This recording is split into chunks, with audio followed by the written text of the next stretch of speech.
Yes, people, welcome back to the channel. And we have just completed the first Premier League game of the season with Liverpool beating Bournemouth 4 goals to 2. And let's get to the details of the match, shall we? Let's do a review of this game. But before that, please, as always, like, share, comment, and subscribe to the channel for more content. And as I'll be doing my best to upload as much content as possible every week. But let's get to the match, shall we? 4 goals to 2. Liverpool scores Hugo Ekitike, Cody Gakpo, Federico Chiesa, and Mohamed Salah. Whereas Bournemouth pulled two. Actually they were 2-0 down, and Antoine Semenyo scored 2 to go level before Chiesa and Salah scored in the dying minutes of the game to deliver the first points of the season for Liverpool. Now, the controversy. Let's start with the controversy of the games first. There's two, obviously. The first one is VAR, as always, targeting Liverpool. If you're a Liverpool fan like myself, we will complain about that. But this time, really, VAR has no excuse because of the Bournemouth centre back. It was a clear handball. He tried to swipe the ball away, but instead the referee gave a foul on Ekitike, and VAR said VAR confirmed that it was a foul from a handball from Ekitike, when in actual fact it was actually from the Bournemouth centre back. I think it was Semenyo. And who was in charge of VAR for that match? Michael Oliver. I shouldn't be surprised. I don't think any fan should be surprised. With Michael Oliver's lousy record, why is he still there? He and David Cook was sacked. I think Michael Oliver should face some disciplinary action. Either that, or don't let him be a referee at all. But enough of that rant. Because there is a second issue. This one's not even a controversy. It's an issue, and a disgusting issue, as everyone who watched the match saw that Antoine Semenyo was racially abused by a Liverpool fan on a wheelchair. Now, for the record, Antoine Semenyo, I stand with you. Okay, listen. If I was a resident in the UK, I'm Asian, obviously. If I was a resident in the UK, if I was a UK citizen, I would be a minority as well. So I would be able to relate how you feel, even though I'm not a UK citizen, but if I was, I think I'll be treated as a minority. But my point is this: I don't care if you are on a wheelchair, on crutches, or you're on a disability aid. There's no excuse for racism anywhere from any race. So for that Liverpool fan on a wheelchair to hurl racial abuse on a black person, or it could be any race. It could be a person of any race. As long as you're hurling racial abuse, that's disgusting. That is absolutely disgusting. So I totally feel sorry for Antoine Semenyo for having to face that sort of abuse. And Antoine Semenyo did the right thing by raising it up to the referees and let the police and the security handle that mess. I believe that the police, I think the police was there at pitch side to deal with this matter. So as far as Antoine Semenyo is concerned, he did the right thing. Well done, Antoine Semenyo, and leave the whole thing to the Liverpool police and the Anfield security to deal with that fan. Make sure he never attends a football match again. Like I said, I don't care if you're healthy or on a wheelchair. There's no excuse for hurling racial abuse. That's all I'm going to say about that. And well done to you, Antoine Semenyo, for handling it professionally. And to be honest, as far as I'm concerned, Antoine Semenyo is Bournemouth's man of the match. He could even be the man of the match for the whole game, because he single-handedly, I can't say single-handedly per se, but he exposed Liverpool's weakness, which is our defense, and the counter-attack that can overwhelm Liverpool's defense. Like I said, Bournemouth were 2-0 down because of the goals from Ekitike and Gakpo, and Antoine Semenyo just pulled it back to 2-2. I mean, as a as a Liverpool fan watching that, I was so mad at the way the Liverpool players did not even run back for the second goal. Didn't run back fast enough, and it was a 4-on-2.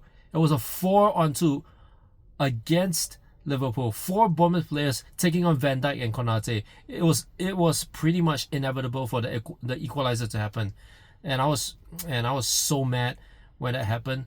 So I thought, oh my gosh, this is gonna be another. It's gonna be a repeat of the Community Shield. Our opening day is gonna be a 2-2 draw, and I'm sure all Liverpool fans watching that game would think that way. That was until Federico Chiesa, of all people, scores his first Premier League goal ever for Liverpool, and it happens to be the winning goal in the 88th minute. And what a volley from Chiesa. And to be honest, I think if Curtis Jones connected from Salah's cross, Curtis Jones could have got the plaudits. But thank God for Federico Chiesa. I'm so glad that he's still in the club, and to score that third goal before Mo Salah finished it off and sealed the game with the fourth goal. And again, it's not an opening day. It's not a Premier League season opening day for Liverpool without Mo Salah scoring. And he has now set the record for the most number of goals scored on opening day by a single Premier League player with 10. The first double-digit record in that sense, and he's now the joint fourth top scorers in the Premier League of all time, tied with Andy Cole. Manchester United and Newcastle legend Andy Cole, and Salah is now behind Wayne Rooney, Alan Shearer, and Harry Kane. Salah's joined fourth. One more goal from Salah, and he's definitely number 4. So that's really another history-making moment for Mo Salah to seal the game, 4-2. So on the overall, I think our attack speaks for itself, but so does our defense in a negative manner. So we have to, and well, just to update everybody, of course, as of the evening of the match, Liverpool signed Giovanni Leone from Parma. So that's a centre back reinforcement on their part.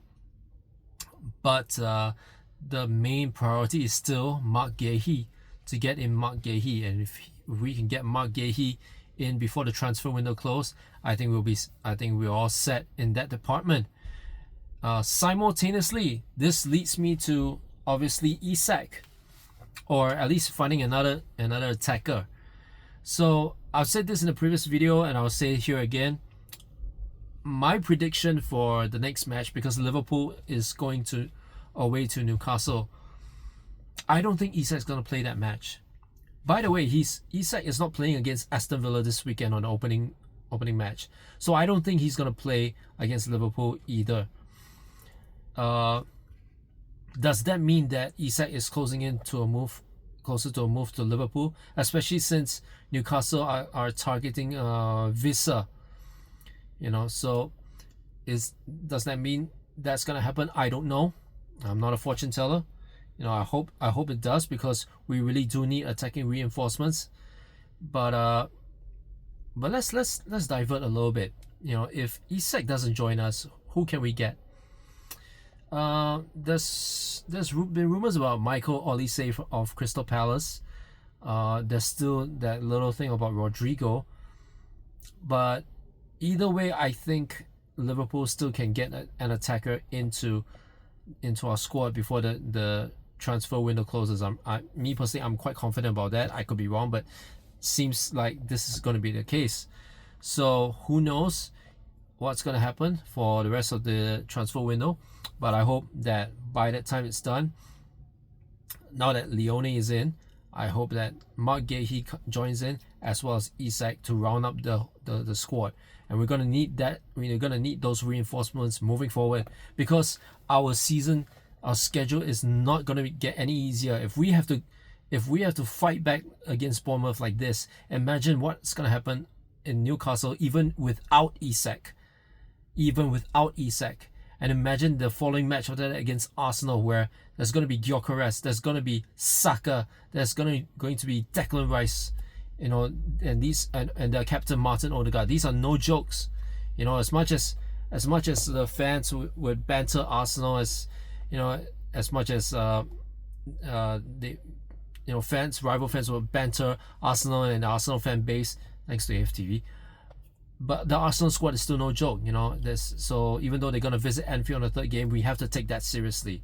But let me know in the comments, what do you think about the match, in terms of who do you think is the man of the match? Who do you think is Liverpool's star man for the game tonight against Bournemouth? And what do you think Arne Slot could do for the next game against Newcastle?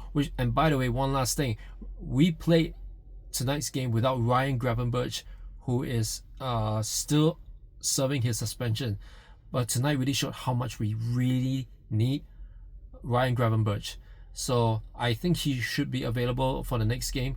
Let's hope that we can stabilize the defensive midfield.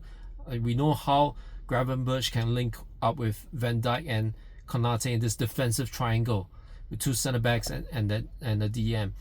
So let's see what happens in the next match. But for now, let's just enjoy the win. We kick off the new season with a win, and we're just gonna enjoy the 3 points, because we're at the top of the league.